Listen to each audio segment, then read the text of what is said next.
নাই করে দেওয়ার দুঃসাহসটা আসে থেকে 2 বছর পেরোয় নাই, এখনই আওয়ামী কালচারাল ফ্যাসিস্টদেরকে দিয়ে আমাদের মন্ত্রী মিনিস্টাররা এক টেবিলে বসে খাচ্ছে। তারা কি জুলাইয়ের পক্ষে কাঁদে? তারা কি জুলাইয়ের শহীদদেরকে ধারণ করে?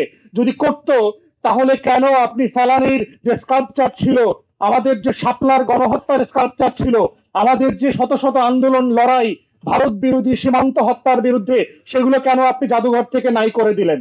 এই নাই করে দেওয়ার দুঃসাহসটা আসে থেকে 2 বছর পেরোয় নাই, এখনই আওয়ামী কালচারাল ফ্যাসিস্টদেরকে দিয়ে আমাদের মন্ত্রী মিনিস্টাররা এক টেবিলে বসে খাচ্ছে, ডিনার করতেছে, পুরস্কার দিচ্ছে, শিল্পকলা একাডেমিতে ওদেরকে দিয়ে কবিতা আবৃত্তি করাচ্ছে। এত সাহস থেকে আসে? একটা জিনিস মাথায় রাখতে হবে, জুলাই নিয়ে খেলনার বাস্তবতায় আমরা নাই। জুলাই নিয়ে যেভাবে কাউকে ব্যবসা করতে দেওয়া হবে না, জুলাইকে নিয়ে খেলাও কাউকে খেলতে দেওয়া হবে না। জুলাই হচ্ছে আমার 100 বছরের লড়াইয়ের এক্সটেনশন। অতএব এই লড়াইটা হচ্ছে লড়াইয়ের জায়গা থেকে আমরা লড়বো ইনশাল্লাহ।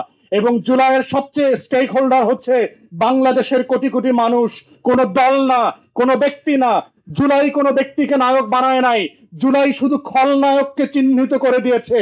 কারা এই রাষ্ট্রের শত্রু, কারা আজাদিকে বারবার নাই করে দিতে চায়, কোন দেশ, কোন বর্গ, কোন কোন ব্যক্তি এবং কোন কোন সত্তা, সেই সত্তাকে চিনবার মধ্য দিয়ে, তাকে লড়াই করবার মধ্য দিয়ে, বিকল্প হাজির করার মধ্য দিয়ে বাংলাদেশের আগামীর বাংলাদেশপন্থী রাজনীতির যে গোড়াপত্তন হয়েছে, এটাই হচ্ছে জুলাইয়ের ভ্যানগার্ড। তারা কালেকটিভলি সারা বাংলাদেশকে নিয়ে আগামী দিনের সেই লড়াইটা করবে। তাই ইনকিলাব মঞ্চকে আমরা ধন্যবাদ জানাচ্ছি এবং আহ্বান জানাচ্ছি দেশবাসীকে নিয়ে পাড়ায় পাড়ায়, মহল্লায় মহল্লায়, তরুণদের কাছে আমাদের এই ইনকিলাব এবং আজাদির চৈতন্যকে নিয়ে চলে যেতে হবে এবং বুঝাইতে হবে এই রাষ্ট্রের স্বাধীনতা, সার্বভৌমত্ব রক্ষা করবার একমাত্র শর্ত হচ্ছে ভিজিলেন্সি।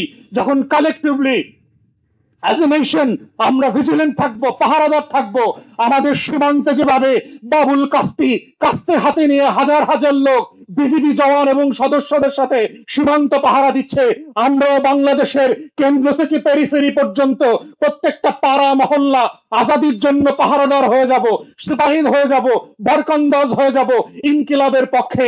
সেই লড়াই চলছে এবং চলবে। ইনকিলাব যুগে যুগে আজাদির আকারে হর্ষদ মোহানির কণ্ঠ থেকে বিভিন্ন ভাবে বিভিন্ন ফর্মে আসবে এবং সেই আশার লড়াইয়ের নাম হচ্ছে বাংলাদেশ জিন্দাবাদ। এটাই হচ্ছে আগামী দিনের জাতীয়তাবাদী রাজনীতির কেন্দ্রীয় স্লোগান হবে, ইনকিলাব ইনকিলাব জিন্দাবাদ জিন্দাবাদ।